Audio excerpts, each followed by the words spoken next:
You ask Tiger to solve. This deals with linear equations with one unknown. The final result is y equals 38. Let's solve it step by step. Group all constants on the right side of the equation. Add 22 to both sides.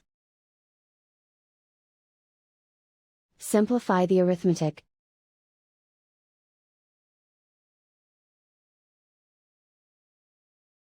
Isolate the y. Divide both sides by 2. Simplify the fraction. Find the greatest common factor of the numerator and denominator. Factor out and cancel the greatest common factor. And so the final result is y equals 38.